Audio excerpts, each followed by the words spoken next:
La séance est ouverte. Monsieur le préfet, représentant Monsieur le Président de la République, Monsieur le ministre, Monsieur l'ambassadeur, Monsieur le vice-président du Conseil d'État, Monsieur le grand chancelier de la Légion d'honneur, Monseigneur, Mesdames, Messieurs, chers confrères.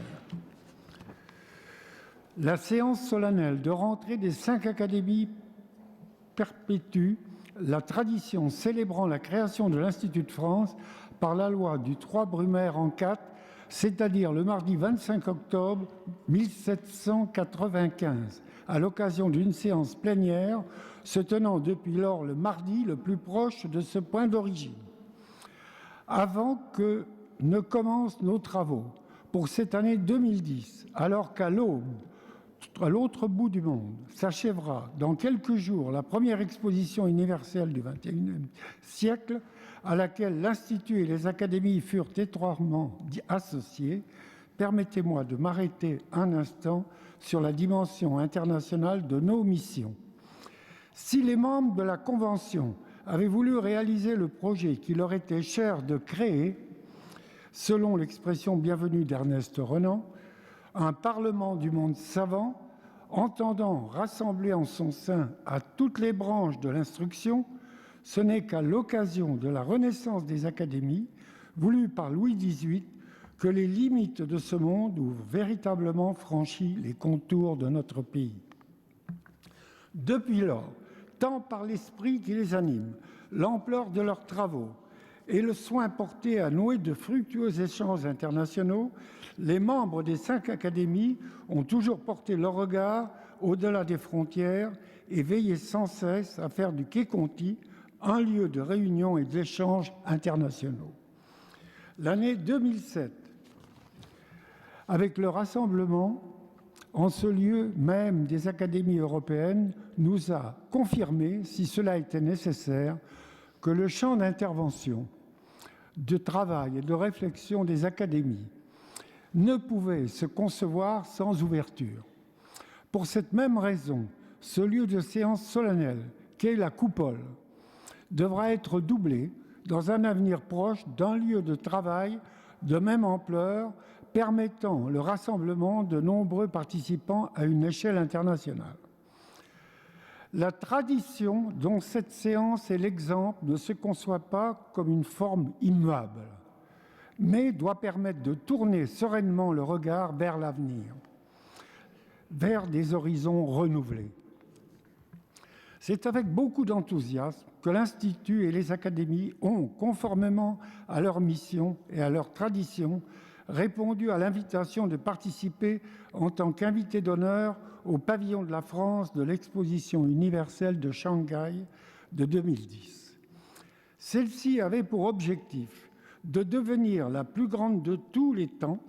Elle va sans doute y parvenir et entrer dans l'histoire, rassemblant plus de 200 pays sur le plus grand site jamais aménagé. Pour une manifestation internationale de ce type, elle aura accueilli plus de 65 millions de visiteurs entre le 1er mai et le 31 octobre. Le pavillon de la France aura été le deuxième pavillon le plus visité après celui de la Chine. La présence de l'Institut et des académies s'est concrétisée de plusieurs manières. Tout d'abord par un cycle de conférences données par des académiciens ayant fait le voyage au rythme d'un calendrier très cadencé. Par ailleurs, l'Institut de France et les 5 académies étaient présentés au public, venant quotidiennement visiter le pavillon par un film d'une vingtaine de minutes. Doublé en chinois ou en anglais, largement diffusé par la chaîne de télévision créée au sein même du pavillon et sur son site Internet. Le court-métrage propose une exploration en images du palais de l'Institut et de la vie académique. On y découvrit notamment l'histoire du monument et de l'institution, les séances solennelles, la richesse exceptionnelle des 2 bibliothèques et des archives, le patrimoine dont l'Institut est le gardien, l'importance croissante de son mécénat et de l'activité de ses fondations, la variété des prix décernés. Enfin, à l'entrée de ce pavillon, un immense panneau présentant la photo de la coupole vue du Quai Conti accueillait les visiteurs. C'est dire combien l'Institut de France et les 5 académies ont eu à cœur de remplir le rôle qui leur était confié, assurant dans ce contexte peu banal, auprès d'un vaste public cosmopolite, le rayonnement du savoir français.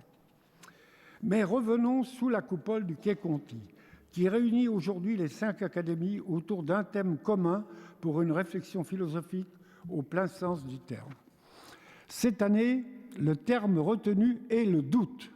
Il sera traité au cours de cette séance par 5 orateurs représentant chacune de nos compagnies. Le doute, c'est la vie. Rien n'est certain. Tout est éphémère. Ce sera l'intelligence et l'humilité que les orateurs de nos 5 académies vont faire défiler devant vous dans des espaces très différents, mais toujours attachés à la vie des hommes. Monsieur André Vacheron, délégué de l'Académie des sciences morales et politiques, traitera du doute en médecine. Monsieur Laurent Petit-Girard, mon confrère, siégeant au sein de la section de composition musicale de l'Académie des Beaux-Arts, nous fera partager son approche du doute, élément essentiel de la création. Madame Anne-Marie Fagot-Largeau, déléguée de l'Académie des sciences, dans la section de biologie humaine et sciences médicales, abordera un sujet transversal à travers une question fondamentale, doute et recherche scientifique. Monsieur Pierre-Sylvain Filiosia présentera au nom de l'Académie des inscriptions et belles-lettres, dont il est le président, une approche plus orientaliste du thème avec le plaisir et la sagesse de douter. Enfin, monsieur Jean-Christophe Ruffin, délégué de l'Académie française, conclura en proposant en quelque sorte un pendant à cette vision du sujet avec le doute, force et faiblesse de la culture française. Mais avant de leur donner la parole, j'ai le triste devoir de rappeler le nom des membres, associés étrangers ou correspondants français et étrangers, qui nous ont quittés depuis notre séance du 27 octobre 2009. Nous avons perdu à l'Académie française Claude Lévi-Strauss, Pierre-Jean Rémy, à l'Académie des inscriptions et belles-lettres André Gouron et Bernard Guénet. Parmi les correspondants, Georges Characides et Iko Yama et Jean Glénisson. À l'Académie des sciences, Gérard Bléric, Yvan Assenmacher, Ivry Sachman, Paul Malavian, Marc Julia, Georges Charpak. Parmi les associés étrangers, Carlo Sergignani, Robin Milner, Robert Paun, Vladimir Armold. Parmi les correspondants, Jacques Angelier, Claude Jeanmar, Jean Montreuil, Marc Chabre, Noël Joseph Félicie. À l'Académie des Beaux-Arts, parmi les associés étrangers, Leonardo Cremonini. À l'Académie des sciences morales et politiques, Jacques Dupaquier, Maurice Allais. Parmi les correspondants, Père Pierre Blé, Christophe Slouzewski. Nous saluerons avec respect leur mémoire en pensant au rôle qu'ils ont joué au sein de nos compagnies. Je vous remercie de bien vouloir vous lever.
Nous allons maintenant entendre les orateurs délégués par les 5 académies. La parole est à monsieur André Vacheron pour son discours intitulé « Doute en médecine ». Dans son introduction à l'étude de la médecine expérimentale, Claude Bernard écrit « Si un médecin se figurait que ses raisonnements ont la valeur de ceux d'un mathématicien, il serait dans la plus grande erreur et il serait conduit aux conséquences les plus fausses. C'est malheureusement ce qui est arrivé et arrive encore pour les hommes que j'appellerais des systématiques. La recherche de la vérité doit commencer par le doute, même pour les objets qui nous paraissent les plus évidents, car si cette évidence nous envahit ensuite, dit Descartes, nous aurons acquis de nouvelles preuves de la certitude. Et dans le discours de la méthode, il démontre comment le doute permet à l'homme d'action de s'imposer face au risque. Comme l'a écrit Bacon, le doute est le premier pas vers la vérité. L'homme qui sait douter se défie, et la défiance éveille le discernement critique qui apprend à distinguer le vrai du faux. Dans ses règles pour conduire l'esprit dans la recherche de la vérité, Descartes souligne la nécessité d'aller méthodiquement du connu à l'inconnu et de faire appel à tous les secours de l'entendement, de l'imagination, de la mémoire et des sens pour comparer ce qui est déjà connu avec ce qui ne l'est pas et découvrir l'un par l'autre. Le médecin qui doute ne doit pas croire ni rejeter d'emblée. Il doit laisser son esprit dans l'indécision jusqu'à l'émergence de preuves plus convaincantes qui le feront basculer du côté de la certitude ou de l'incrédulité. Pendant longtemps, le médecin a pris ses décisions fort de ses certitudes, véritable apôtre de la vérité et de la morale, comme le définissait Georges Cabanis en 1804. Cette assurance des médecins pouvait s'expliquer par leur ignorance. Leur suffisance était liée à leurs insuffisances, soulignait mon maître Jean Bernard en 1977. Je rappellerai ce jugement de La Bruyère. Les médecins sont des hommes payés pour débiter des fariboles au chevet d'un malade jusqu'à ce que la nature les guérit ou que leur remède les tue. Et Voltaire, au siècle suivant, écrit que les médecins administrent des médicaments dont ils savent très peu à des malades dont ils savent moins pour guérir des maladies dont ils ne savent rien. Cependant, au XIXe siècle, Walter Scott constate que si Molière revenait au monde, il pourrait encore se moquer des médecins, ou plutôt de certains médecins, mais il n'oserait plus se moquer de la médecine. Les progrès de la médecine sont alors considérables, sous-tendus par deux courants. Tout d'abord, la méthode anatomo-clinique, initiée par Bichat et par Laennec, fondée sur la confrontation des signes cliniques et des résultats de l'autopsie. En second lieu, le développement de la médecine expérimentale, avec les travaux de Claude Bernard, dont je rappelle l'aphorisme, est vrai ce qui est vérifiable, et avec les découvertes de Pasteur. En 2 siècles, les avancées de la biologie, de la génétique, de l'immunologie vont dépasser les espérances les plus folles. De 45 ans à la fin du XIXe siècle, l'espérance de vie est passée à 80 ans aujourd'hui. Mais l'extraordinaire expansion des connaissances va rendre souvent les actes diagnostiques et thérapeutiques de plus en plus complexes. Née après la science, la médecine rationnelle procède d'une méthodologie voisine. La formation du médecin, son expérience acquise au vécu d'un nombre suffisant de cas heureux ou malheureux, la lecture régulière des publications scientifiques vont fournir à l'ordinateur cérébral une base de données permettant aux médecins d'acquérir un raisonnement intuitif et pragmatique appelé sens clinique.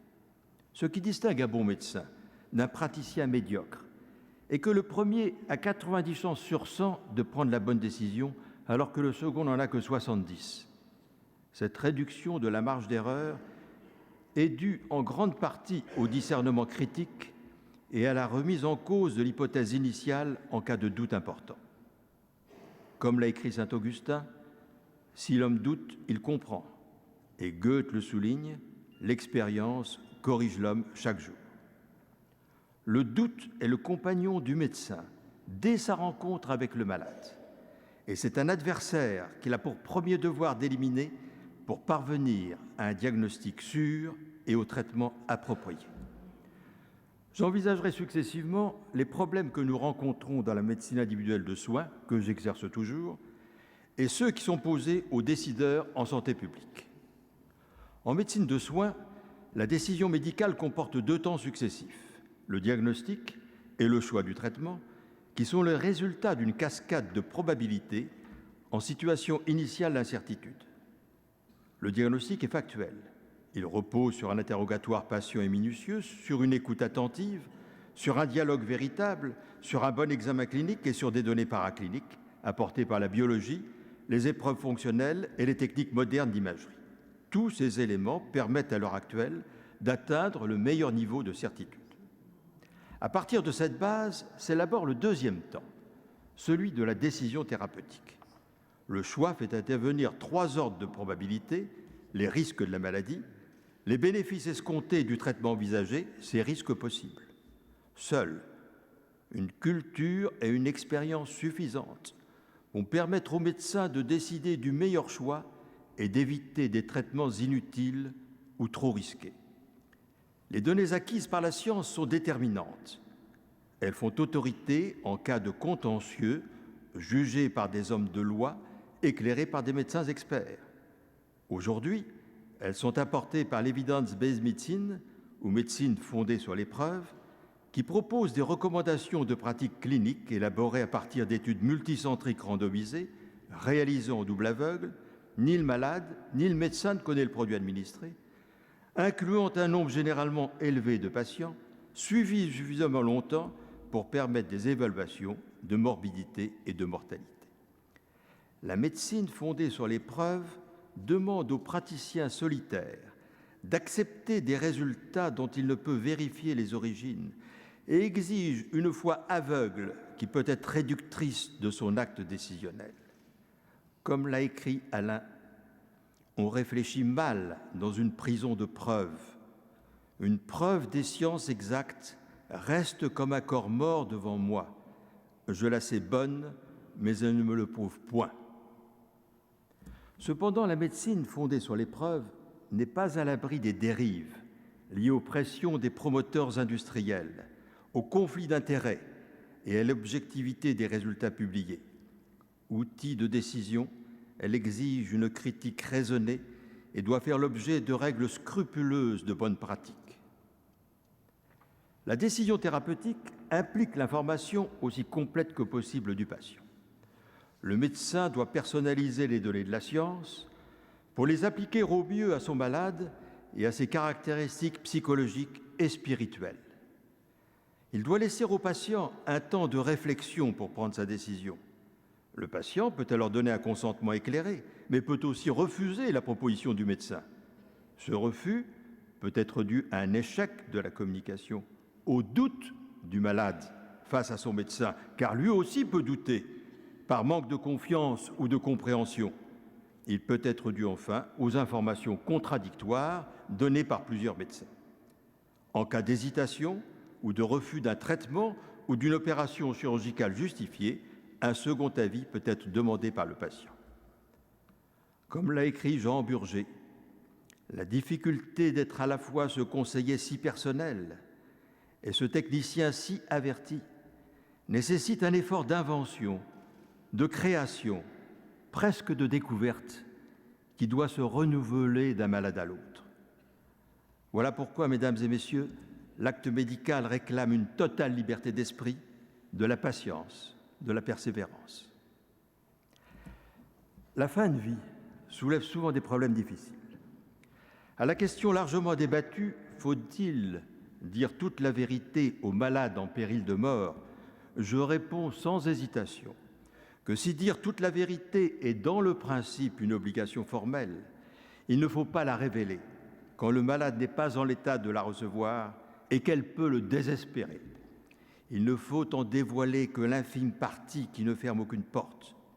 Il faut combattre l'angoisse et toujours laisser l'espérance. Nous aspirons tous à la mort douce, apaisée, sans souffrance, sans anxiété. Mais la mort frappe inégalement, injustement, tuant l'un sans le faire souffrir, précédée chez l'autre de douleurs prolongées de moins en moins supportables. Le malade peut alors supplier le médecin d'interrompre le cours d'une vie devenue intolérable, et le médecin est placé devant un dilemme. Le Code de déontologie de 1995, complété par le décret du 6 février 2006, est parfaitement clair sur ce point. Le médecin doit s'efforcer de soulager les souffrances du malade par des moyens appropriés à son état et l'assister moralement. Il doit s'abstenir de toute obstination déraisonnable dans les investigations ou la thérapeutique et renoncer à entreprendre ou poursuivre des traitements inutiles ou qui n'ont d'autre objet ou effet que le maintien artificiel de la vie. Il n'a pas le droit de provoquer délibérément la mort. Tous ces impératifs recueillent un consentement unanime et sont parfois qualifiés d'euthanasie passive par opposition à l'euthanasie active, illégale dans notre pays, qui est l'acte délibéré de donner la mort par l'administration d'un poison. Le médecin n'a pas le droit de tuer. Il dispose aujourd'hui de traitements puissants contre la douleur et l'angoisse et doit recourir sans économie à cette euthanasie d'apaisement. Les soins palliatifs, instaurés par la loi Kouchner de 1999 et développés depuis la loi Leonetti de 2005, ouvrent une troisième voie pour sortir du dilemme en conciliant la durée et la qualité de la vie. Une unité de soins palliatifs est implantée dans chaque centre hospitalo-universitaire et il en existe aujourd'hui près d'une centaine dans notre pays. Les soins palliatifs, l'accompagnement, sont un vrai choix de société. Ils témoignent de la place et de la valeur que nous souhaitons accorder à ceux qui vont mourir. Alors que la médecine de soins prend en charge des malades, la santé publique concerne la collectivité. Avant d'être un savoir, elle est donc un pouvoir, comme le démontrent déjà les premières structures de santé publique nées au XIVe siècle dans les cités de l'Italie du Nord, avec la mise en œuvre des mesures de quarantaine et d'isolement lors de la terrible épidémie de peste qui décima en 1348 le tiers de la population européenne. La pratique médicale s'est développée au milieu de grandes incertitudes. Celles-ci n'ont jamais justifié l'inaction ou le scepticisme, mais bien au contraire ont stimulé la recherche et l'élaboration de stratégies où l'inconnu était autant que possible évalué. Au XVIIIe siècle, les épidémies meurtrières de variole s'abattaient régulièrement sur l'Europe. Voltaire écrit « Sur 100 personnes, 60 au moins ont la petite vérole », c'était le nom de la variole à l'époque. Dans ces 60, 10 en meurent et 10 en conservent toujours le fâcheux souvenir. Lady Worsley Montagu, épouse de l'ambassadeur anglais en Constantinople, ramène en Angleterre, en 1720, une pratique utilisée en Asie pour prévenir la maladie. L'inoculation avec des croûtes provenant d'un malade atteint d'une forme relativement bénigne de variole. Elle fait inoculer son fils sans incident. L'inoculation se répand en Europe, mais provoque quelques morts qui alarment l'opinion et le nombre des sujets inoculés reste trop faible pour prévenir les épidémies. En 1796, après avoir observé pendant des années que la vaccine de la vache, le cowpox, protégeait les fermiers contre la variole, après avoir longtemps hésité, après avoir longtemps douté, Edward Jenner prélève une goutte de pus chez une jeune vachère qui avait contracté la vaccine, l'injecte à un garçonnet de 8 ans qui présente une vaccine typique et 2 mois plus tard lui inocule la variole. La maladie ne se déclare pas. Jenner répète l'expérience à plusieurs reprises avec le même succès et conclut que la vaccine maladie bénigne protège contre la variole, maladie souvent mortelle, sans avoir les risques de l'inoculation. En dépit de la crainte de l'innovation, la résistance contre cette découverte remarquable est relativement faible et en 1801, 100 000 Anglais ont été vaccinés. 2 siècles plus tard, un débat assez comparable survient à propos de la vaccination contre l'hépatite B, accusée de favoriser l'apparition de sclérose en plaques. Transmis le plus souvent par voie sexuelle, le virus responsable peut entraîner des hépatites fulminantes gravissimes et à long terme des cirrhoses et des cancers du foie. En octobre 1998, notre ministre de la Santé prend au nom du principe de précaution la décision d'interrompre les campagnes scolaires de vaccination. Cette décision très médiatisée sème le doute dans l'esprit de la population et des médecins. Plusieurs études épidémiologiques et des études américaines cas témoins démontrent l'absence de lien significatif entre la vaccination contre l'hépatite B et la sclérose en plaques. En Italie, au Canada, la vaccination des lycéens est poursuivie sans complications. Les critiques, notamment celles de l'OMS, ont entraîné l'annulation de la décision ministérielle de 1998 sans effacer les doutes jetés dans l'esprit de nos concitoyens sur l'intérêt d'une vaccination qui protège des milliers d'adolescents de graves complications hépatiques ultérieures à l'âge adulte. Un dernier exemple des problèmes décisionnels difficiles en santé publique est fourni par la récente pandémie grippale A/H1N1. La médiatisation de propos discordants, alarmants ou trop rassurants suscite des doutes dans la population sur la réalité des dangers difficiles à évaluer et sur l'innocuité des vaccins. Placée sous l'égide du principe de précaution et des recommandations de l'OMS, la décision légitime d'une vaccination de masse est mal comprise par la population et moins de 6 millions de Français seront vaccinés. Ces exemples démontrent la lourde responsabilité des décideurs politiques dans les situations d'incertitude. Comme l'a souligné Michel Barzac, l'expertise scientifique peut initier, informer, alerter, mais elle ne peut pas se substituer à l'arbitrage politique. L'information aussi complète que possible de la population sur la réalité des enjeux, la motivation des décisions est indispensable pour obtenir sa confiance et son adhésion. Pour conclure, je dirais que le doute existe bien en médecine. Il ne doit pas être un frein pour l'action, mais un moyen pour éclairer la décision. Sinon, comme l'a écrit Pascal dans Les Pensées, il ne faudrait rien faire du tout, car rien n'est certain. Je vous remercie de votre attention.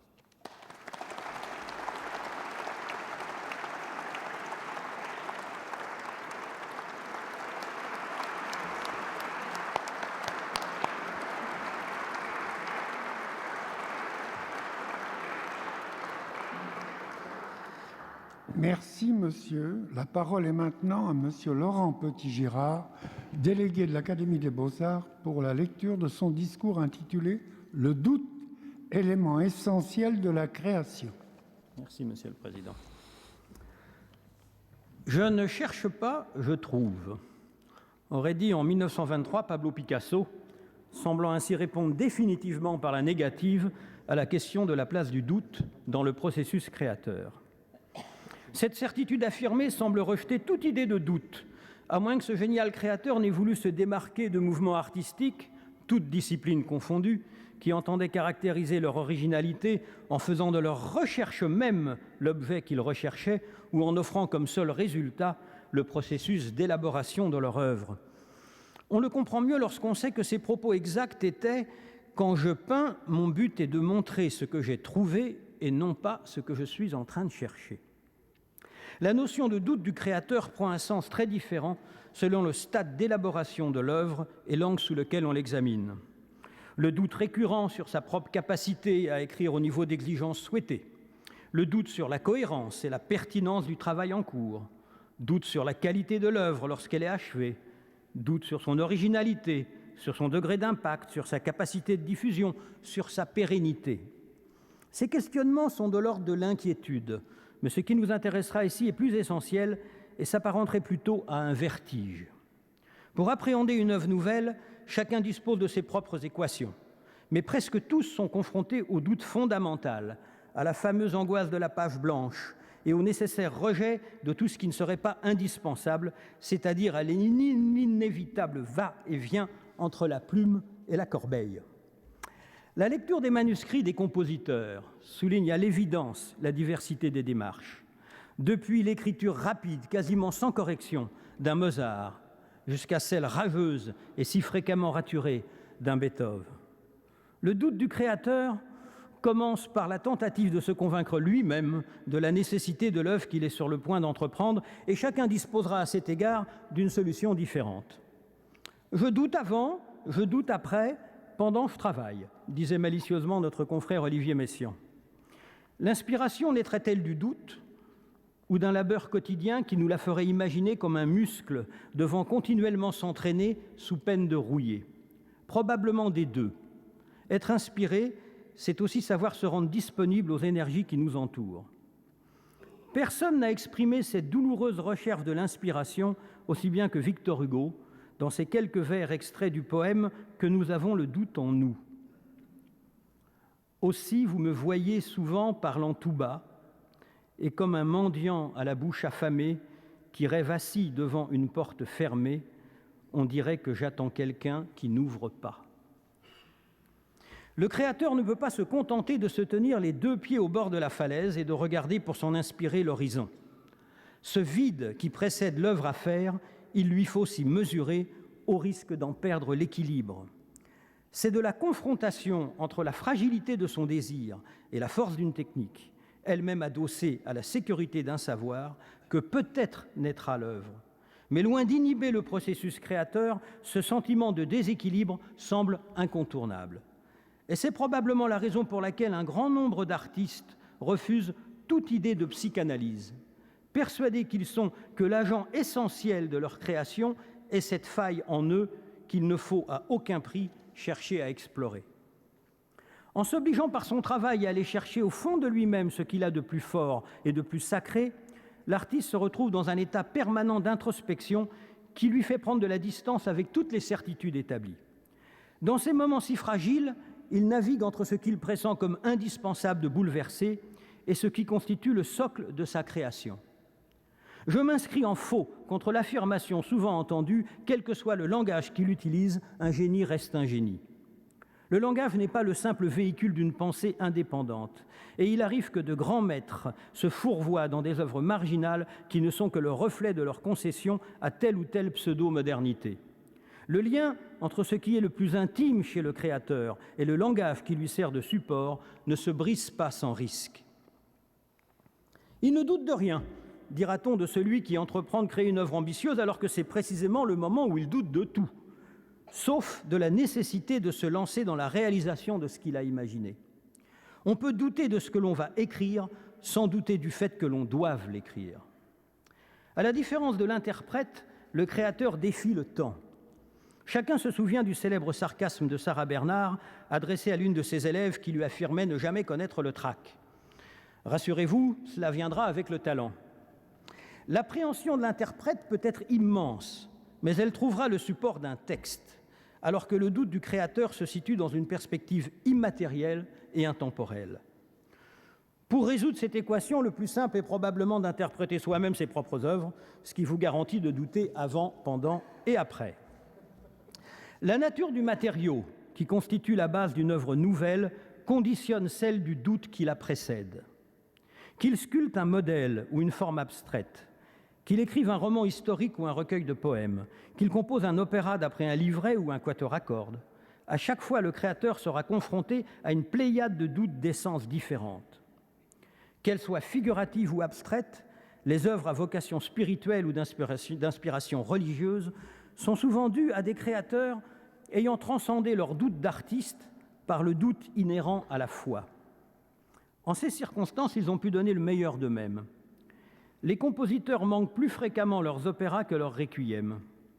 Comme le disait joliment Ralph Waldo Emerson, on a besoin d'accrocher sa charrue aux étoiles. L'existence d'un matériau de base, le modèle, l'argument, le programme, le livret, souvent imposé dans le cadre d'une commande, ne diminue pas l'intensité du doute, mais le déplace dans la forme et dans le temps. Le degré d'abstraction de l'œuvre conditionne l'importance du doute primaire, celui qui précède la première esquisse. Mais si indispensable et passionnante qu'elle soit, cette étape ne doit pas durer au-delà du temps normal de maturation. Il faut au créateur la laisser s'épanouir sur l'intime conviction, sinon la certitude que l'œuvre à venir est nécessaire. Si entreprendre une œuvre pour répondre à une commande peut paraître, à l'abord, provoquer moins de doute chez le créateur, la confrontation des premiers travaux avec le programme posera très vite la question de la capacité de l'artiste à demeurer pleinement lui-même tout en suivant ce parcours en partie obligé. Lorsque Prokofiev écrit pour le cinéaste Eisenstein, son langage garde sa force et son originalité. Ainsi, la cantate Alexandre Nevsky, tirée de l'admirable musique pour le film éponyme, est-elle devenue l'une des œuvres les plus jouées de son répertoire. Les 5h30 du Napoléon d'Abel Gance sont illustrées, lors des projections du film avec la participation d'un orchestre symphonique, par la musique d'Arthur Honegger, qui n'a en fait composé que 30 minutes de musique originale. Le reste de la partition, assemblée par Marius Constant, est constitué par 5 heures d'extraits de ses symphonies et poèmes symphoniques. Il est intéressant de constater que la puissance et le foisonnement orchestral des œuvres symphoniques correspondent parfaitement au film, alors que la musique originale, au langage volontairement simplifié, qui ne nous offre qu'un pâle reflet de l'univers d'Arthur Honegger, est beaucoup moins efficace. Certains principes de création me paraissent n'être, en fin de compte, que des esquives au doute. Ainsi, des interminables séries de quelques plasticiens qui semblent davantage décliner un système qu'assumer une véritable recherche. Ou l'écriture dite aléatoire, qui a semblé un temps si moderne et si révolutionnaire. Là où beaucoup ont vu une forme nouvelle de liberté, ne se trouvait souvent qu'une incapacité à aller au bout d'un discours assumé en déléguant aux interprètes des schémas préétablis, modulables et aménageables selon l'humeur. Créer une œuvre dont l'essence même est que sa forme finale échappe à son créateur constitue un moyen, somme toute, assez confortable de s'affranchir du doute. L'improvisation, discipline largement utilisée en musique, voire au théâtre, est souvent présentée comme une forme de création immédiate, libérée par sa spontanéité des contraintes de l'écriture qu'elle a évidemment précédée. Un grand nombre de musiques dans le monde sont encore improvisées, mais souvent encadrées par des règles strictes. Utilisée par les jazzman, l'improvisation sera la plupart du temps soumise au canevas harmonique soutenant le thème initial, ce qui permet aux différents musiciens de s'exprimer dans la même direction. Dans les musiques indiennes, des instrumentistes improvisateurs se baseront sur des modes préétablis. Leur liberté n'est qu'apparente. Les organistes, qui ont une grande tradition de l'improvisation, apprennent à la maîtriser dans sa forme la plus classique. C'est une discipline qui requiert une grande culture. L'improvisateur n'a pas le temps de se poser de questions, ou du moins, il est condamné à y répondre dans l'instant. L'inventivité dont a fait preuve Olivier Messiaen dans ses célèbres improvisations sur les orgues de l'église de la Trinité a impressionné tous ceux qui ont eu la chance d'y assister. Mais son héritage véritable qu'il nous lègue tient avant tout dans son œuvre écrite. La dimension éphémère de l'improvisation et son immédiateté soulignent sa différence fondamentale avec l'écriture, l'absence du doute. L'improvisation peut ne pas aboutir, se considérer comme une option, là où l'œuvre écrite restera un choix définitif. Cette forme achevée de l'œuvre est parfois difficile à assumer. Le regard d'un créateur sur ses œuvres de jeunesse est à ce sujet révélateur. Quel est celui d'entre nous qui, reprenant une œuvre ancienne à l'occasion d'une réédition ou d'une modification imposée quant à la durée ou à l'effectif, n'a pas été confronté à la distorsion entre le premier jet et la science acquise depuis l'écriture de cette œuvre? La technique du créateur, son savoir et son expérience se sont affirmés, mais ils ne peuvent compenser l'oubli du questionnement originel qui présidait à la création de l'œuvre. À chaque fil tiré pour parfaire ce travail de jeunesse, il prend le risque, s'il n'a pas réussi à raviver l'élan de départ, ce qui sous-entend retrouver le doute initial, de déséquilibrer l'ensemble. Le doute peut se manifester aussi dans le fait de laisser un certain nombre d'œuvres inachevées ou d'en entreprendre un grand nombre simultanément, ce qui revient au même. Là où certains ne pourront travailler que sur une seule œuvre à la fois et ne rien envisager d'autre tant qu'elle ne sera pas achevée, d'autres lanceront des dizaines d'esquisses plus ou moins élaborées pour n'en garder qu'un petit nombre, parfois aucune. Il y a souvent distorsion entre le désir, voire la nécessité d'entreprendre la création d'une œuvre, et le degré de maturation par l'auteur des différents éléments qui vont la composer. Commencer une œuvre par nécessité psychologique, sociale ou contractuelle, alors que la mystérieuse alchimie préparatoire n'a pas encore porté ses fruits, entraîne presque à chaque fois un arrêt, souvent irréversible, au bout de quelques pages. Pour user d'une comparaison triviale, il en va des œuvres comme des bons petits plats, la préparation est essentielle, en arrêter brutalement la cuisson peut se révéler fatal. Pour illustrer cette faillite dans le processus créateur, je voudrais évoquer deux artistes majeurs qui ont pris la décision de détruire une partie importante de leur œuvre, quoique pour des raisons différentes, le peintre Georges Rouault et le musicien Paul Dukas. Je dis bien Paul Dukas, car ce génial compositeur tenait tout particulièrement à ce que l'on prononce ce S. Georges Rouault le fit d'une façon ostensible, en brûlant près de 300 tableaux, mais il faut mentionner qu'il s'agissait selon lui de toiles inachevées. Il se considérait comme trop âgé pour terminer ce travail. Beaucoup de ses œuvres faisaient partie des 700 toiles récupérées par l'artiste à l'issue de la longue procédure judiciaire qu'il avait opposée aux héritiers de son marchand Ambroise Vollard. Quant à Paul Ducasse, son magnifique ballet La Pairie, composé en 1912, est la dernière œuvre importante que le compositeur n'aura pas détruite. Merci à ses proches qui ont réussi in extremis à sauver ce chef-d'œuvre quelques semaines avant sa première exécution. Mais pendant les 23 années qui suivront, disparaîtront au nom d'un perfectionnisme exacerbé une seconde symphonie, un poème symphonique, un drame lyrique, 2 ballets, une sonate pour piano et violon.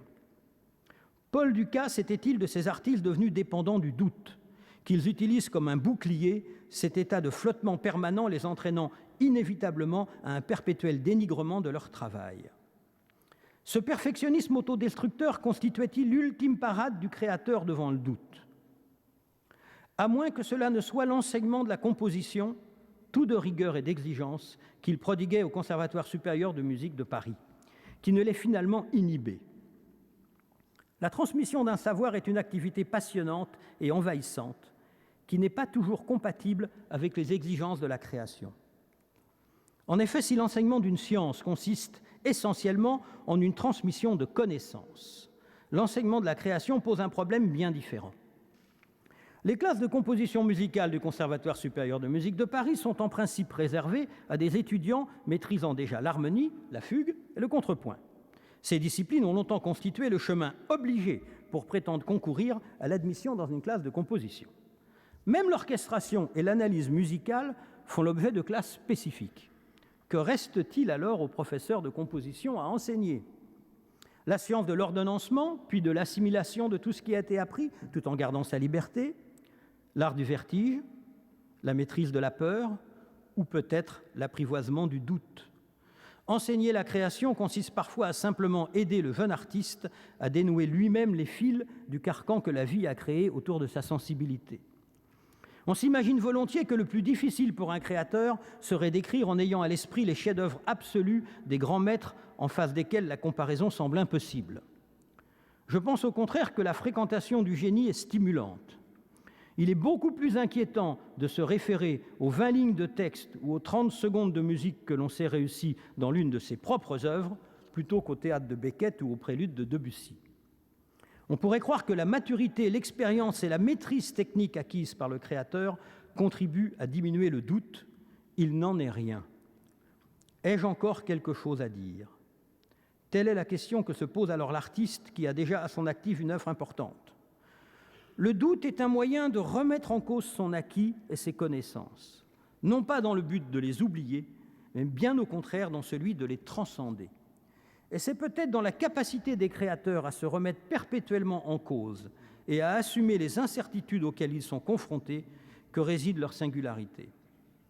Lors de la conception d'œuvres d'une longue durée ou de dimensions importantes qui s'étalent sur plusieurs années, il arrive un moment où le poids de ce qui a déjà été réalisé entraîne le créateur.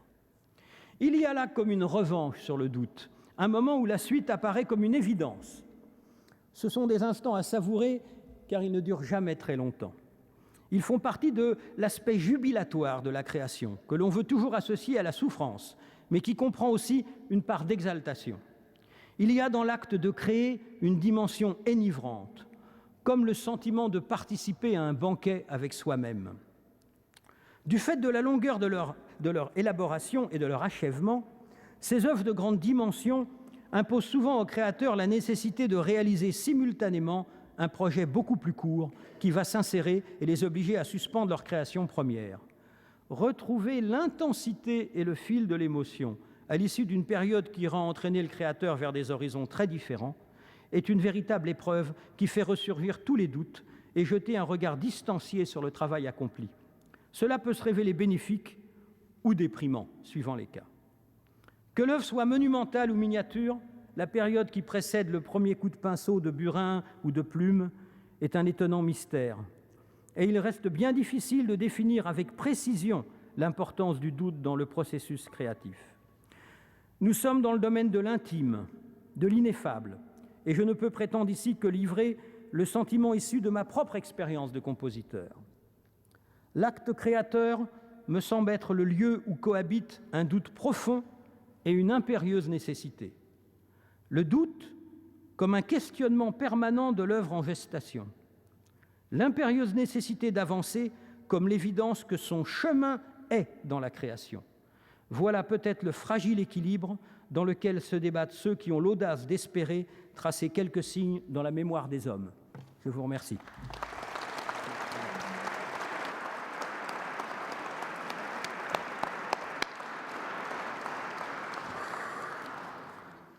La parole est maintenant à Madame Anne Fagot-Largeau, déléguée de l'Académie des sciences, pour la lecture de son discours « Doute et recherche scientifique ».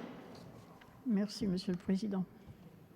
La philosophie inhérente à la recherche scientifique n'est pas une philosophie sceptique au sens radical du terme.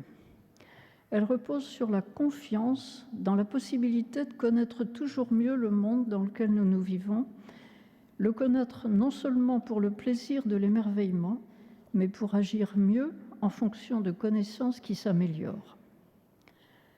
Le sceptique ne croit pas à la science, disait Claude Bernard, il croit à lui-même. Il juge que tout est opinion et que toutes les opinions se valent.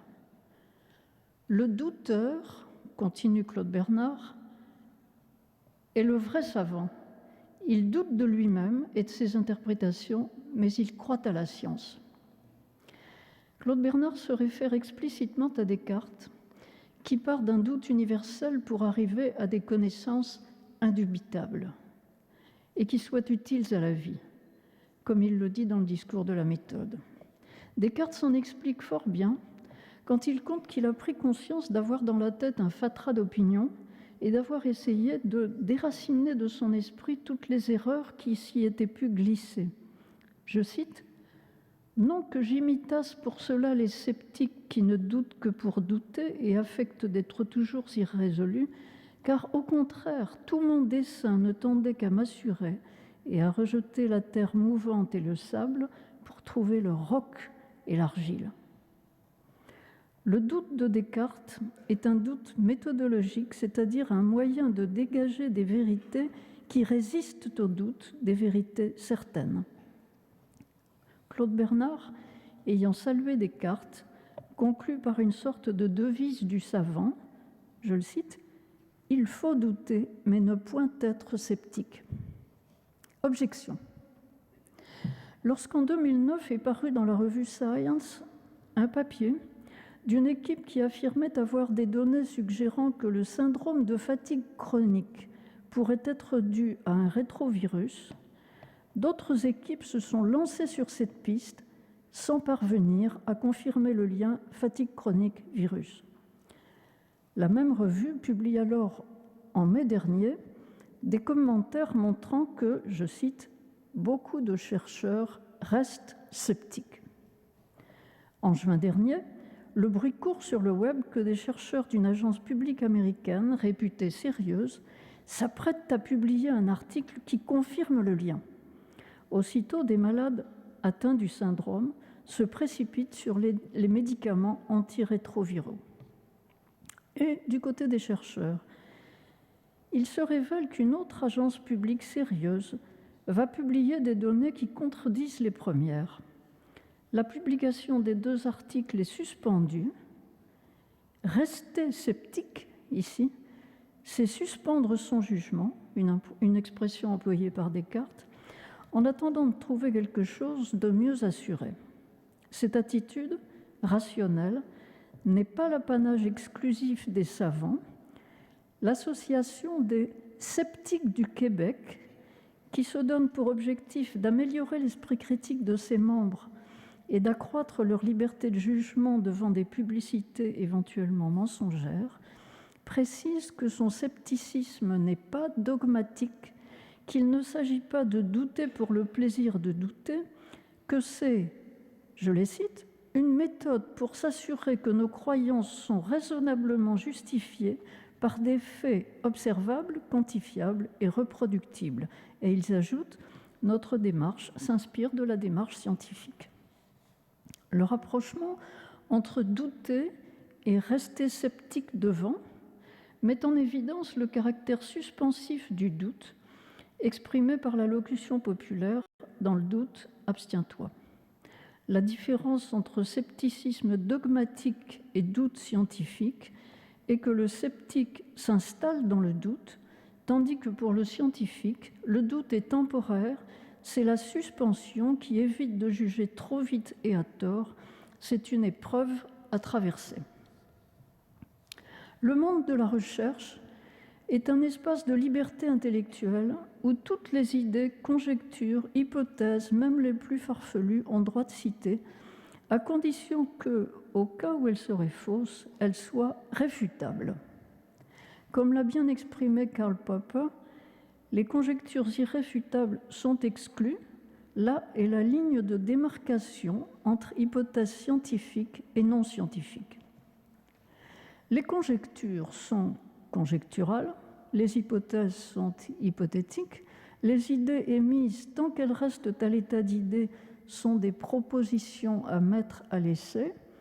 L'ingéniosité du chercheur sera de créer un dispositif expérimental, un plan d'expérience, une manière de poser le problème, susceptible de mettre l'idée en échec.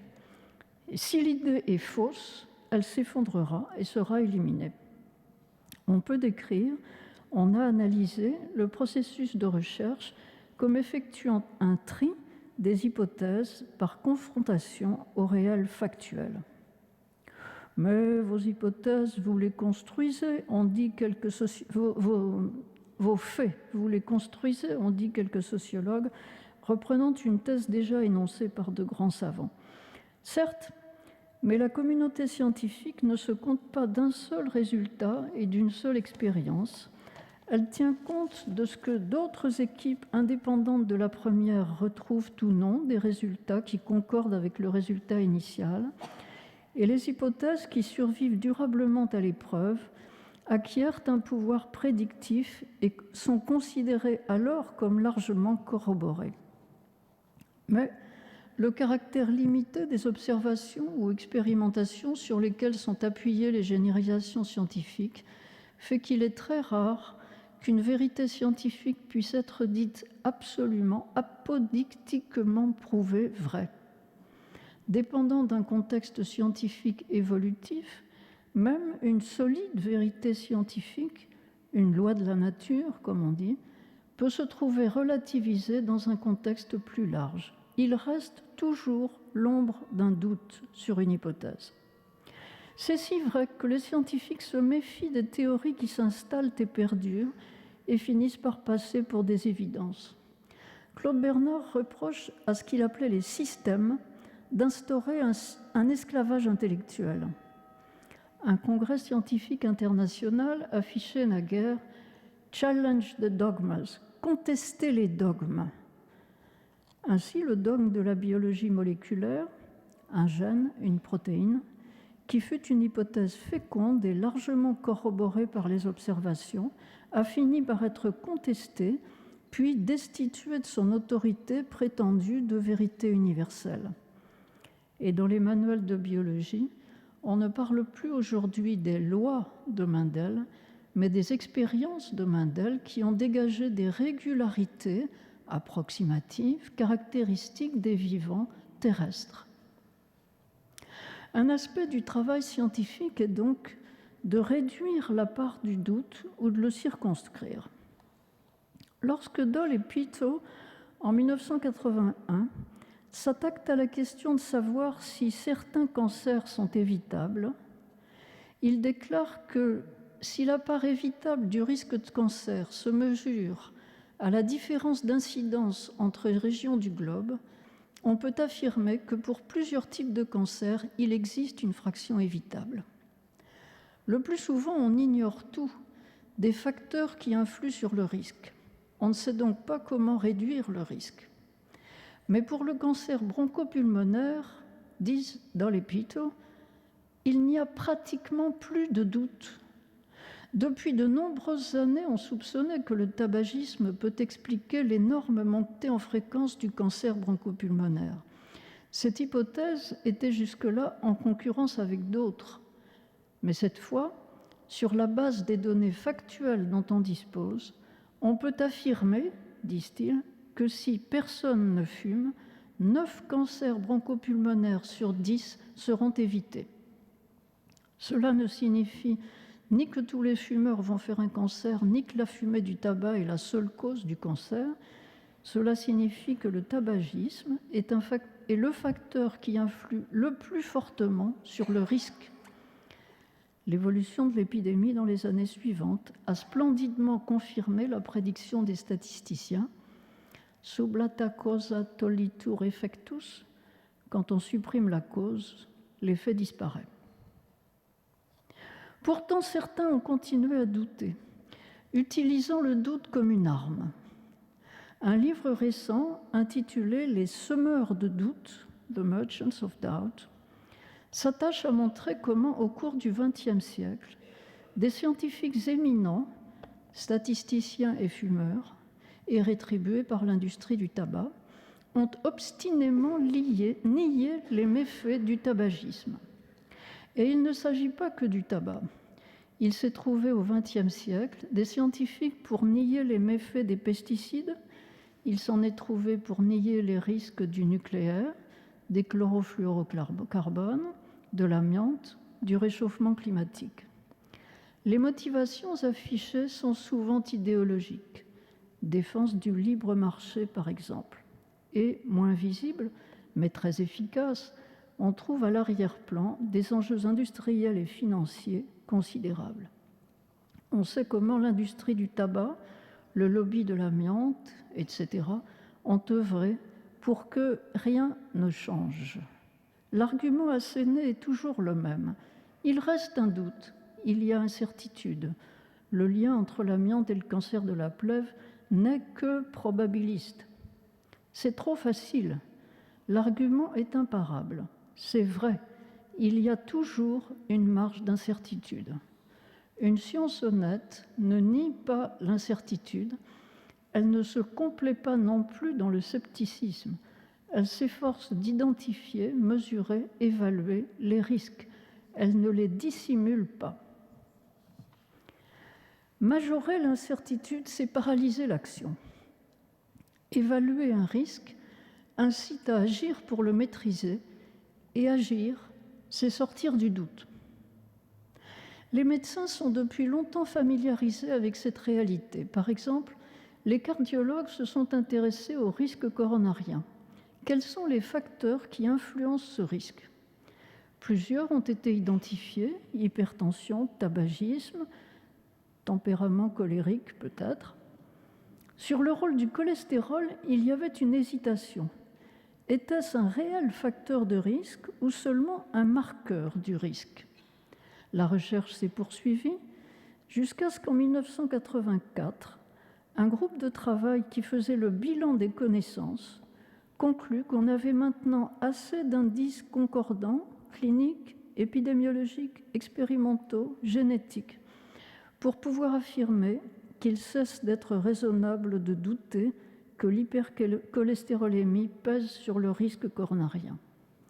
Il s'ensuivait, aux yeux des médecins, qu'il fallait prendre pour objectif la réduction du taux sanguin de cholestérol chez les personnes menacées par la maladie coronarienne.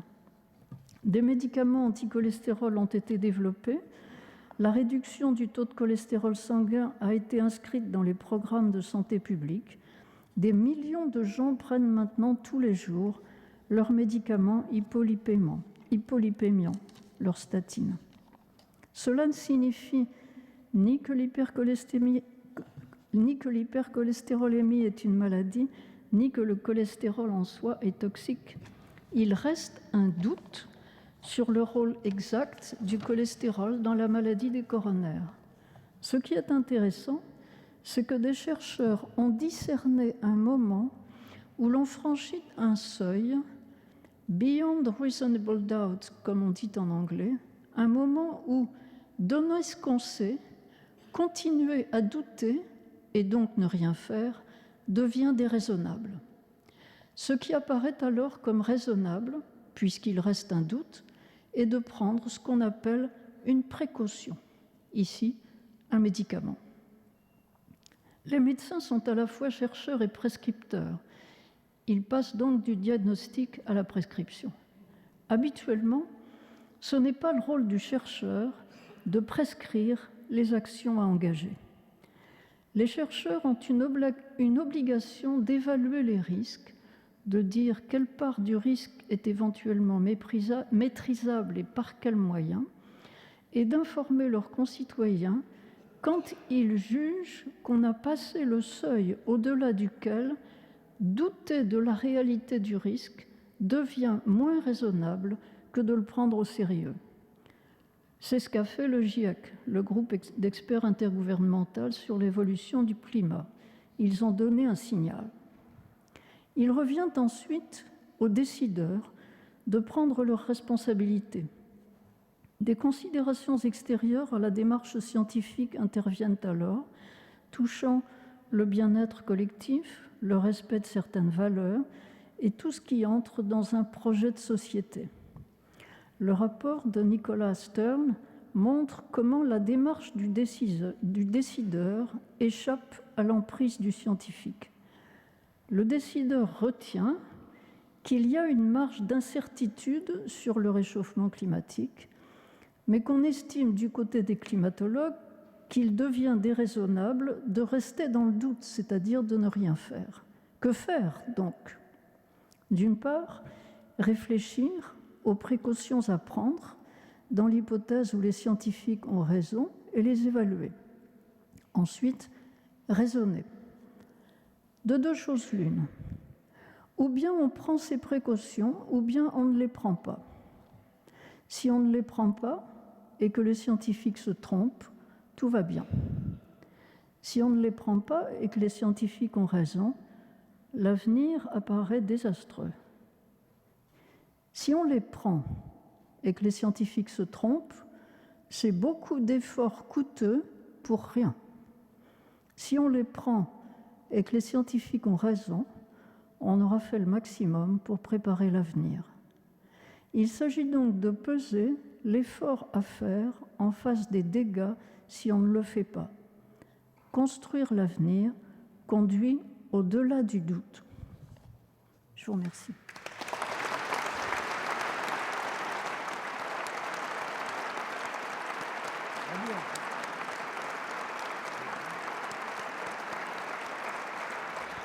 La parole est maintenant à Monsieur Pierre-Sylvain Filodia, délégué du président de l'Académie des inscriptions et belles-lettres, pour la lecture de son discours intitulé « Le plaisir et la sagesse de douter ». Incertitude, ô mes délices, vous et moi, nous nous en allons, comme s'en vont les écrevisses, à reculons, à reculons. Apollinaire se plaisait dans le doute. Poète par toute son âme, par toute sa lucide intelligence, il maintenait ses sens et son esprit, toujours disposé à accueillir et concevoir la nouveauté. La certitude est une fermeture à l'évasion, un blocage de l'imagination. Il préférait reculer devant l'affirmation. Car le doute implique-t-il nécessairement une résolution qui le dépasse? Ce peut être un plaisir et une sagesse que de s'arrêter sur un doute. C'est ce que pendant des siècles des lettrés sanscrits ont montré. Des poètes se sont véritablement complus dans le doute et l'ont pris pour une fin en soi.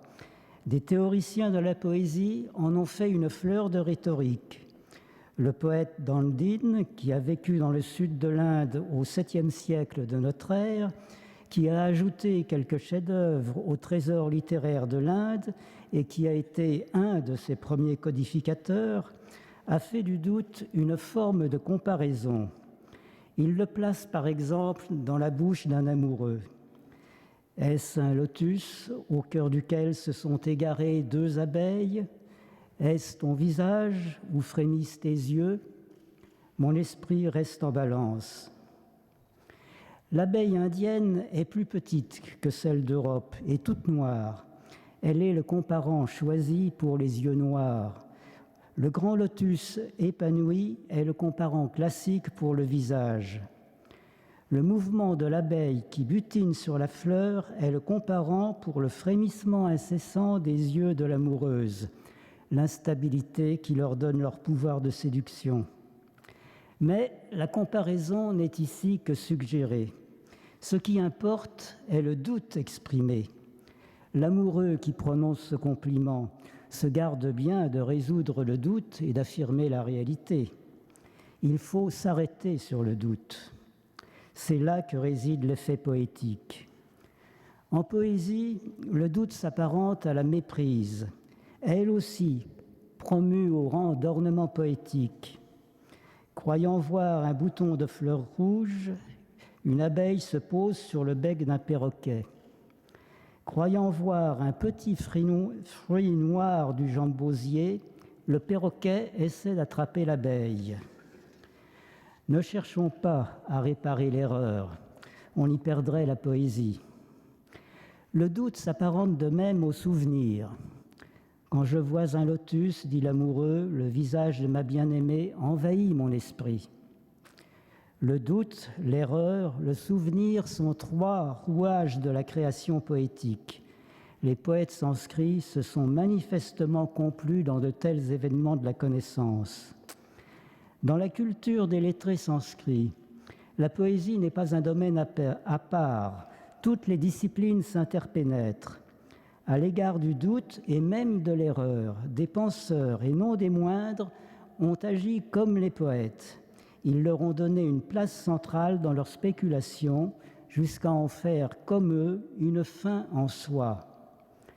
Vers le VIe siècle avant notre ère, est né au pied de l'Himalaya un prince, Siddhartha Gautama, du clan des Shakya, qui a renoncé à tous les privilèges royaux et a vécu une vie austère de religieux errant pour se faire, non pas philosophe, mais médecin de la douleur des hommes. Il est alors devenu le Bouddha, l'éveillé. À la manière d'un médecin, il a reconnu la violence et tous les maux de la vie ordinaire comme des symptômes extérieurs d'un mal plus profond qu'il définit comme un cycle incessant de phénomènes psychologiques s'enchaînant les uns aux autres et dont le premier moteur est le désir et qui détermine indéfiniment naissance et renaissance. Si c'est dans l'esprit des hommes que naît la douleur de l'expérience, le remède est la discipline de l'esprit. Dans le cycle des opérations psychologiques, on peut agir sur le désir, le contrôler en dépréciant par exemple les objets qui le suscitent. On peut aussi agir sur les opérations de la connaissance, assurer la perfection d'une connaissance en la mettant à sa place dans ses limites, en éludant les fausses certitudes. Et dans son enseignement, le Bouddha a effectivement éludé l'affirmation comme la négation. Il s'est placé à l'écart des grandes controverses philosophiques, s'est tenu à égale distance des thèses opposées. Il a ainsi fondé une voie du milieu, destinée à un immense développement tout au long de l'histoire. C'est ce qu'on appelle le Madhyamaka Shastra, la science du milieu, une discipline à part entière. Le grand docteur bouddhiste Nagarjuna, qui a vécu vers le IIIe siècle de notre ère dans le sud de l'Inde, a porté sur le plan métaphysique le doute sur les opinions divergentes et l'attitude de ne prendre parti pour aucune. Mais si l'on reste au niveau du doute, sans opter pour l'une ou l'autre de deux alternatives, quel est le moyen terme où s'engager ? Pour Nagarjuna, le milieu est de proclamer l'inanité des deux alternatives. C'est la célèbre vacuité d'être propre du bouddhisme. L'exemple trivial, classique, en est celui du moine qui, par un défaut de vision, voit des mouches dans son bol, alors que le moine aux yeux sains y voit du riz. Et si l'on ne juge pas lequel des deux a raison, on ne peut dire qu'une seule chose: le bol est vide et il n'y a pas d'objet à juger. On ne prendra pas cette démarche comme une méthode de recherche de la vérité. Elle ne doit pas mener à une décision sur la vérité. Elle est une discipline pour se pénétrer de l'impermanence des choses, de l'infirmité du psychisme de l'homme à accéder à la vérité absolue.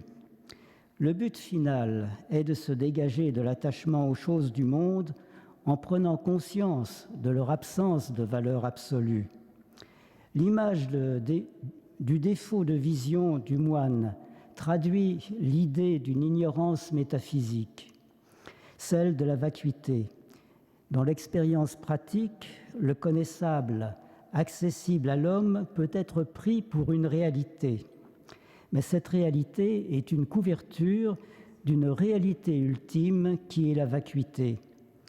Or, c'est dans l'expérience de cette réalité empirique, seconde, dite de recouvrement, que l'homme rencontre inévitablement la douleur. L'issue, hors du mal de vivre, est de mettre à leur place de vérité seconde les connaissances qui nous sont accessibles.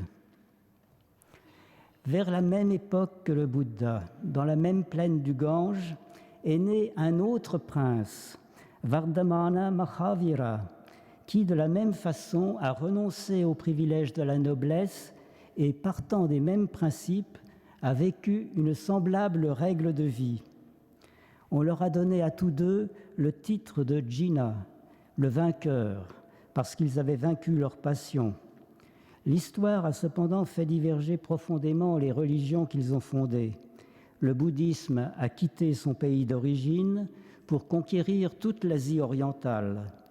Le jaïnisme est resté indien. Il a cristallisé dans sa littérature doctrinale les plus originales des conceptions de logique et d'épistémologie que les lettrés sanscrits ont conçues. Il concevait la destinée humaine comme affectée par un lien aux actes, servitude dont on se dégage par une connaissance transcendantale qui est l'apanage des âmes délivrées, telles que celles qu'on appelle les Tirthankara, les passeurs de guet, suprêmes guides vers la transcendance. À la connaissance parfaite s'oppose la connaissance empirique, et il importe de prendre conscience du caractère relatif de cette dernière. À cette fin, les logiciens jaïnas, qui n'ont pas connu de limite à la subtilité, ont édifié une théorie du doute qu'ils ont appelée Anekantavada, la doctrine des multiples points de vue. Les choses ont une infinité de propriétés. L'être non omniscient qu'est tout homme en ce monde ne peut, en toute conscience, faire d'affirmation absolue à partir d'un seul aspect des choses.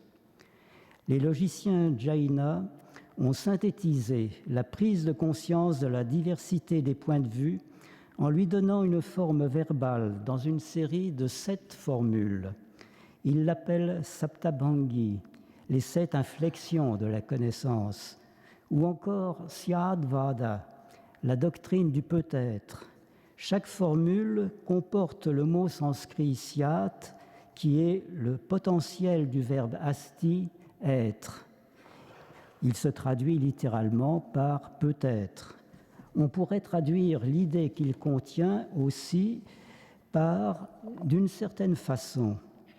Il s'agit, dans toute proposition affirmative ou négative, de réserver la possibilité de tout autre point de vue, voire de déclarer son indétermination. Voici donc les 7 inflexions jaïna de la connaissance. Syadastyeva, peut-être existe-t-on, c'est-à-dire que l'on existe d'une certaine façon, par exemple en tant qu'homme, sur cette terre, en tel temps, mais pas autrement. Syanastyeva, peut-être n'existe-t-on pas, négation qui réserve la possibilité des points de vue précédents. Syadastyeva, syanastyeva, peut-être existe-t-on, peut-être n'existe-t-on pas. D'un certain point de vue, la durée de la vie humaine, par exemple, existence et non-existence se succèdent. Siad avectaviameva. Peut-être est-ce non exprimable. D'un autre point de vue, on ne peut parler d'existence et d'inexistence simultanée. Siad estieva, siad avectiavameva. Peut-être existe-t-on et peut-être est-ce non exprimable. Siad nastieva, siad avectiavameva. Peut-être n'existe-t-on pas et peut-être est-ce non exprimable. Siad astieva, siad nastieva, siad avectaviameva. Peut-être existe-t-on, peut-être n'existe-t-on pas, et peut-être est-ce non exprimable. Tout ceci est un entraînement à considérer la multiplicité des vues possibles sur les choses, une invitation à s'arrêter sur la relativité des connaissances. On a parfois interprété la vacuité bouddhique comme un nihilisme, le doute jaina comme un scepticisme. En fait, ces deux pensées distinguent deux niveaux de réalité, l'un empirique, que les bouddhistes veulent vide, et les jainas relatif, l'autre transcendant. D'autre part, ces pensées ne sont un nihilisme et un scepticisme au niveau empirique que par opposition au niveau transcendant.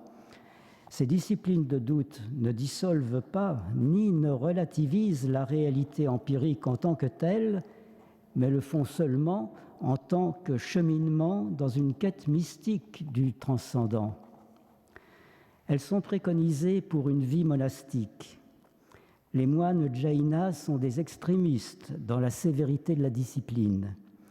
Ces deux grandes religions n'en restent pas moins pratiquées par des millions de fidèles laïcs engagés dans les vicissitudes de la vie et très éloignés des subtilités de la scolastique sanscrite. Mais ils connaissent les vertus des religieux et les exemples des saints. Ils les vénèrent. Ces exemples leur font savoir la fragilité des certitudes, la vacuité des affrontements d'opinion, la vertu de la pratique des multiples points de vue et leur inspirent la tempérance des jugements et le respect de l'opinion d'autrui. L'Inde d'aujourd'hui est un vaste continent profondément divisé. On y pratique de multiples religions, hindouisme prédominant, lui-même divisé en une multitude de croyances. Islam, jainisme, bouddhisme, zoroastrisme, animisme, christianisme. L'Inde est subdivisée en 28 États. Elle a 18 langues officielles, 1 millier de parlers appartenant à 3 familles linguistiques profondément différentes, une extrême diversité de coutumes et de traditions. Cela fait vivre ensemble d'innombrables communautés, avec souvent des risques d'affrontement. Mais l'Inde possède un immense patrimoine immatériel de culture et de sagesse qui lui apporte l'unité et la rend indivisible. Elle peut toujours y puiser les vertus idéales à opposer aux tensions, aux heurts, à la violence. Et dans ce précieux patrimoine, elle dispose d'une culture du doute ancrée dans le respect d'autrui, la tolérance et la non-violence qu'elle a consacrée comme la première des vertus.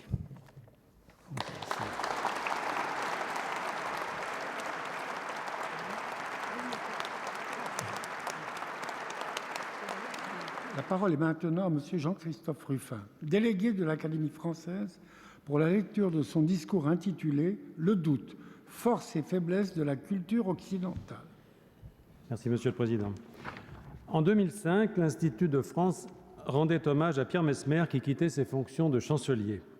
À son intention, la séance d'ouverture, cette année-là, prenait pour thème le courage. 5 ans plus tard, à ce même pupitre, nous sommes commis devant vous à discourir sur le doute. Quel changement d'époque! Et quelle meilleure preuve que les sujets abordés pendant cette séance à la fois confraternelle et solennelle ne sont pas de simples exercices de style. Rapprocher ces deux moments, c'est faire apparaître une évidence cachée. En peu d'années, nous sommes en train de passer de la génération du courage à la génération du doute. La génération du courage, peu à peu, s'efface et prend sa place dans l'histoire. J'ai mentionné Pierre Messmer, je devrais aussi évoquer Jean Bernard, Jean-Jacques Pack, Hubert Curien ou Maurice Druon, grands résistants, hommes de combat et d'honneur qui nous ont quittés. Heureusement, notre compagnie peut encore compter sur la présence de plusieurs témoins de cette génération du courage, en particulier M. François Jacob ou Mme Simone Veil. Et d'autres parmi nous, avec des parcours différents, ont traversé les mêmes épreuves et incarnent aussi l'engagement et le courage. Reste que le temps fait son œuvre et les éloigne trop souvent de nous. Cette génération du courage a dominé les décennies glorieuses de l'après-guerre au cours desquelles la France a changé de visage. Elle a accompagné l'immense transformation des techniques, des mœurs et des rapports sociaux, aussi bien qu'internationaux, qui a caractérisé ces années de prospérité et de progrès. Par son aura, son énergie, son brio, cette génération du courage a conservé aux institutions académiques une place de premier plan, vitrine culturelle d'une France victorieuse et entreprenante, celle du Concorde, de la dissuasion nucléaire, du pont de Tancarville, du paquebot France, etc. Elle a su prolonger ce prestige bien au-delà des 30 Glorieuses, quand mai 68 secouait le pays, quand la crise pétrolière venait déjà l'affaiblir, quand l'effondrement de l'URSS bouleversait les équilibres mondiaux. Sans cette génération du courage, le doute aurait pu s'installer beaucoup plus tôt. Elle l'a rejeté dans l'ombre. Mais aujourd'hui, l'éclat des armes qui cuirassaient les vainqueurs de la Seconde Guerre mondiale n'aveugle plus nos yeux. Et rien ne nous protège. Nous contemplons le monde nouveau avec des yeux dessillés et nous sommes naturellement saisis par le doute quant à la place qui occupe désormais la France. Ce que nous voyons, c'est la crise profonde que traverse aujourd'hui notre pays et sa culture. Pour être exact, il faudrait d'ailleurs dire les crises, car elles sont à mes yeux de trois ordres. Crise de la France en elle-même, crise des rapports entre la France et les autres pays occidentaux, et enfin, crise de l'Occident lui-même, auquel nous appartenons, face au reste du monde. Crise de la France en elle-même. Notre confrère Pierre Nora a bien analysé la transformation radicale de notre pays au cours de ces dernières décennies. Je le cite, « D'une nation étatique, guerrière, majoritairement paysanne, chrétienne, impérialiste et messianique, nous sommes passés à une France atteinte dans toutes ses dimensions et qui se cherche souvent dans la douleur. L'affaiblissement extrêmement rapide de ce qu'il a appelé l'identité nationale républicaine s'accompagne d'un affranchissement général de toutes les minorités sociales, sexuelles, religieuses, régionales. Or, pendant ces mêmes années, la composition de la population a elle-même beaucoup évolué, enrichissant notre pays d'autant de groupes capables de se revendiquer comme minorité. La croissance économique a attiré vers la France de nombreux ressortissants de son ancien empire, qui véhiculent le souvenir tenace et souvent douloureux de la période coloniale. D'autres migrants, avec la mondialisation des échanges, proviennent d'aires géographiques et culturelles encore plus éloignées, Chine, Sri Lanka, Amérique latine. Ils n'ont guère d'histoire commune avec la France et transportent avec eux leurs cicatrices, leurs ambitions, en un mot, leur mémoire. Cette diversité nouvelle, ces fractures mémorielles constituent autant de défis culturels à relever pour la France contemporaine. Dans le domaine linguistique, par exemple, l'Académie française, gardienne de la langue et par conséquent chargée tout à la fois de la préserver et de la faire évoluer, en est bien consciente. Chaque groupe aujourd'hui cultive ses codes linguistiques. La question des langues régionales ressurgit. L'expression littéraire elle-même fait éclater les repères classiques sous l'influence d'auteurs venus d'aires francophones diverses, voire d'autres univers linguistiques. Le domaine de l'histoire voit également surgir de nouvelles difficultés. Dans un pays qui a depuis longtemps pour référence une histoire extrêmement homogène et normative, l'irruption des mémoires minoritaires, certains diront communautaires, tend à frapper toute l'histoire de la nation des stigmates du nationalisme. Comment, dès lors, concevoir l'histoire, la philosophie et même la littérature française ? Paul Thibault a écrit il y a quelques années un livre intitulé « Que doit-on enseigner ?» Ce titre résume presque à lui seul les multiples questionnements de la génération du doute. Crise des rapports entre la France et les autres pays occidentaux. Pour en mesurer la profondeur, il faut rappeler d'où nous partons. La France a exercé pendant plusieurs siècles un magistère culturel quasi universel. De Voltaire à Camus, de Victor Hugo à Mauriac, les grandes figures culturelles françaises étaient également de grandes figures occidentales et même mondiales. Ce n'est pas que d'autres pays, l'Allemagne, l'Angleterre, la Hollande, n'aient pas eu de grands penseurs. Mais aucun d'eux n'a pu rivaliser avec la France dans la catégorie dont nous sommes sans doute les créateurs et en tout cas les maîtres, celle des intellectuels. Nous sommes les irremplaçables producteurs de ces esprits brillants, incarnation du bon goût, fût-ce pour prêcher la Révolution, plus familiers de la conversation que de la discussion, préférant la clarté à la vérité, maniant l'humour plus aux dépens des autres que d'eux-mêmes, mais sachant surtout admirablement incarner l'esprit de leur temps. Ce qui nous apparaît en général comme l'âge d'or de notre histoire culturelle, c'est cette époque où, comme l'écrit Marc Fumaroli, l'Europe parlait français, c'est-à-dire où le règne de la France sur les esprits européens allait de pair avec l'usage généralisé de notre langue parmi les élites. Cette double prééminence a été progressivement remise en cause et de façon accélérée pendant la deuxième moitié du XXe siècle. Point n'est besoin de revenir sur la considérable poussée de la langue anglaise, en particulier dans les registres scientifiques, diplomatiques, économiques. Mais dans le domaine culturel, je veux dire dans le domaine des œuvres, la montée en puissance du monde anglo-saxon est aussi évidente. Ceci vaut pour la culture de masse, en particulier le cinéma, adossé à de considérables puissances financières. Mais cela concerne aussi le domaine intellectuel. Nombreux sont désormais les pays, à commencer par les États-Unis, qui disposent d'économistes, de philosophes, de sociologues et bien sûr d'écrivains dont l'audience est mondiale. La France produit toujours de brillants intellectuels et quelques-uns peuvent se prévaloir d'une audience internationale. Cependant, leurs décrets ne font plus trembler la planète et l'écho de leurs querelles ne retentit plus aux quatre coins du monde habité.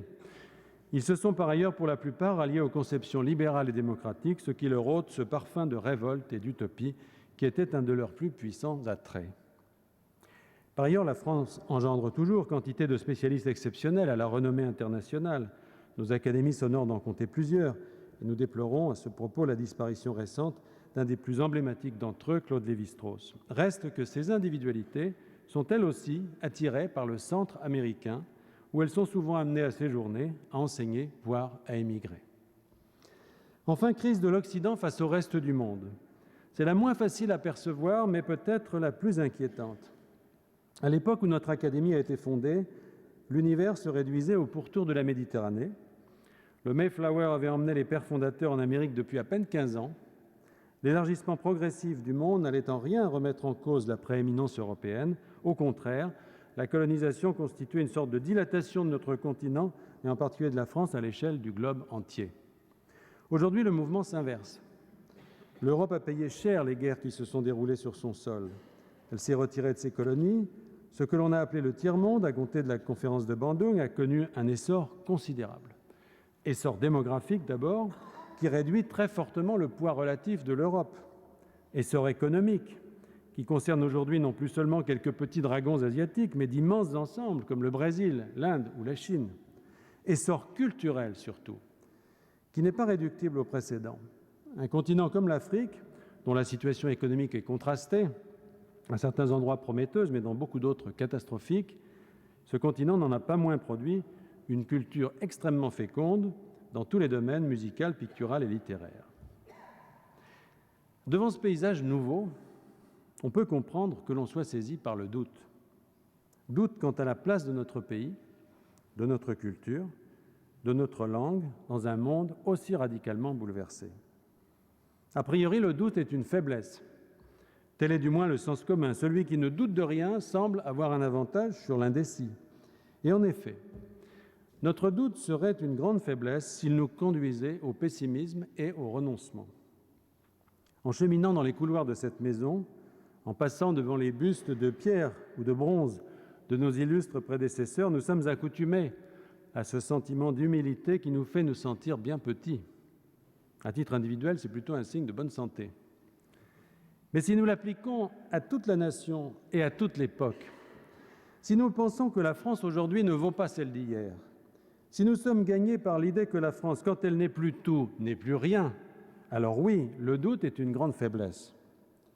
Ce serait ignorer et trahir l'extraordinaire créativité française actuelle dans tous les domaines, littéraire, théâtral, cinématographique, architectural, chorégraphique, scientifique, tous les domaines. Ce serait méconnaître la capacité d'attraction que continue d'exercer notre langue dans le monde. Lorsque l'on évalue la francophonie au nombre de locuteurs du français, on passe à côté de ce qui en fait la spécificité et la force, la dispersion planétaire de ceux qui parlent le français. La francophonie n'est pas la caractéristique linguistique d'un bloc de peuples regroupés sur une même aire géographique, comme l'allemand par exemple, c'est un trait d'union entre différentes régions du globe. Et dans une période où le monde redevient multipolaire, l'hégémonie de l'anglais n'est plus une fatalité. Dans de nombreux pays, le français est même vu comme une alternative culturelle et politique. C'est notamment le cas dans les grands pays émergents, puissances d'aujourd'hui, mais surtout de demain, que sont le Brésil ou la Chine. Comme nous le rappelait notre président, à la suite du voyage de l'Institut à Shanghai, le pavillon français de l'exposition universelle a été le deuxième plus visité après celui de la Chine.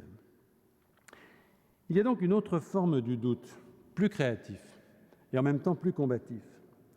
Un doute qui nous fera chercher les moyens de relever les défis de ce temps et de donner à la France toute sa place dans un monde globalisé. Un doute qui doit nous faire poser des questions pour l'action. C'est ce doute qui inspire les interrogations qui traversent aujourd'hui nos institutions et en particulier l'Académie française qui me délègue devant vous.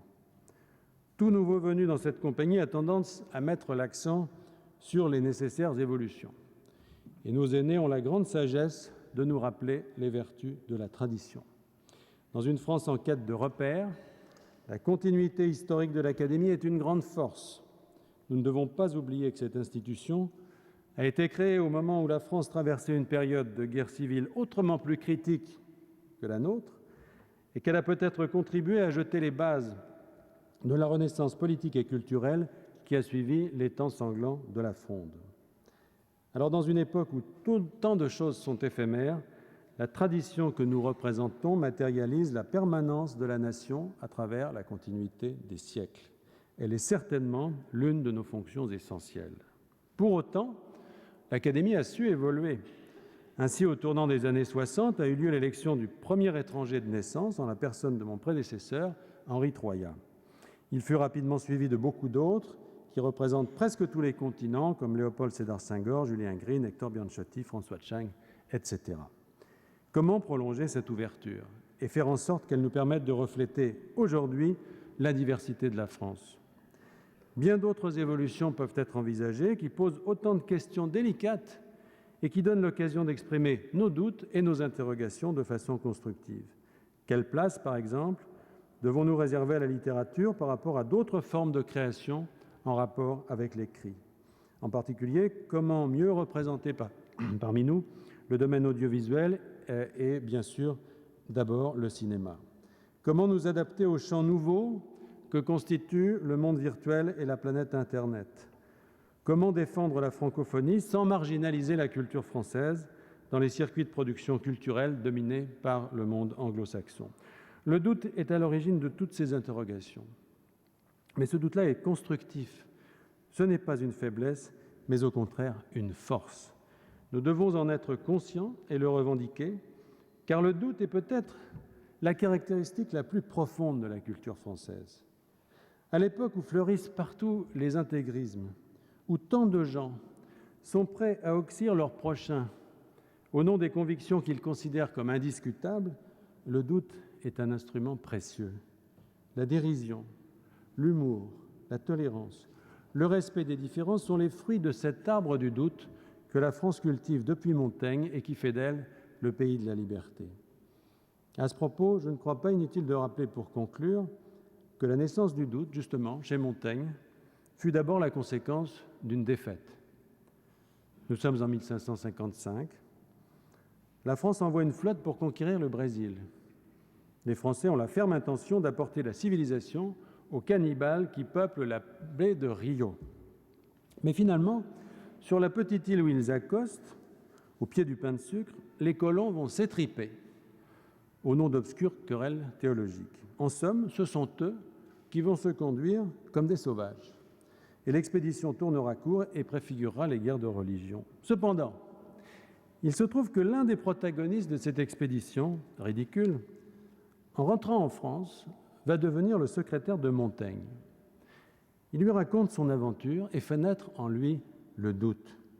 Et si nous étions plus barbares que les cannibales, écrit en substance Montaigne dans le chapitre fameux du 2e livre des Essais, intitulé précisément des cannibales. Ainsi crée-t-il la figure du bon sauvage.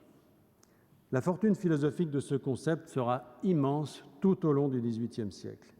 Les idées de tolérance, de respect des cultures, en un mot d'humanité qui en procéderont, sont parmi nos plus précieux apports à l'histoire. Ainsi, de la déroute des Français au Brésil sont nées, par le détour de Montaigne, les idées libératrices dont nous serons les propagateurs dans le monde entier. Cet exemple doit nous rappeler que le doute est une plante qui pousse volontiers sur les décombres de la puissance. Elle fend le marbre froid des grandes théories et des pouvoirs sans contrepoids. La voir fleurir en ce moment doit plutôt, à rebours des fausses évidences, nous rendre confiants dans notre avenir.